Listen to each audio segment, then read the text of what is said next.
All right, so here's a look at your Thanksgiving Day planner. Some showers dressing the sky Thanksgiving Day morning near the coastline. By the afternoon, we'll stuff the weather with some inland showers, more sunshine near the coastline. 4 p.m., a feast of warm weather. Temperatures running in the low to mid 80s for Thanksgiving Day afternoon. And then we're squashing those rain chances by 8 p.m. Nice evening for a trot.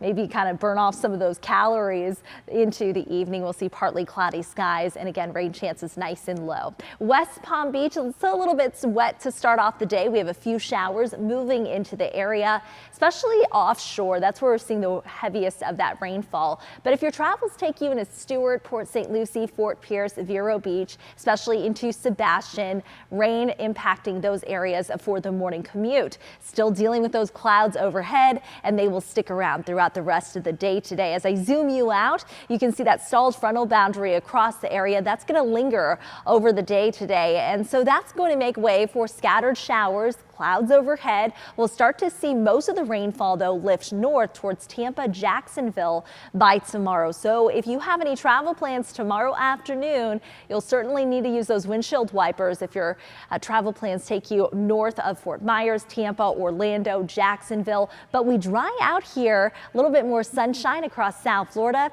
Wednesday afternoon, we'll start to see partly sunny skies. And Thursday, again, a few showers near the coast in the morning. Most of the rainfall moving inland, though, throughout the day. So across the state for this afternoon, scattered showers, temperatures in the mid 70s in Orlando. And then for tomorrow, again, some wet weather up towards Orlando, cloudy conditions, more sunshine, though, for South Florida with temperatures running in the low 80s. Thanksgiving Day, 81 in Vero Beach, 80 in Orlando, 82 in Tampa, partly sunny skies by Friday. If you have any plans to maybe do some Black Friday shopping, partly sunny skies, low rain chances, only a few isolated showers, and temperatures on the warm side, especially here in South Florida with highs in the mid 80s. Here's a look at that First Alert 7-day forecast. Low to mid 80s for the weekend, a little bit cooler, a little less humid by early next week.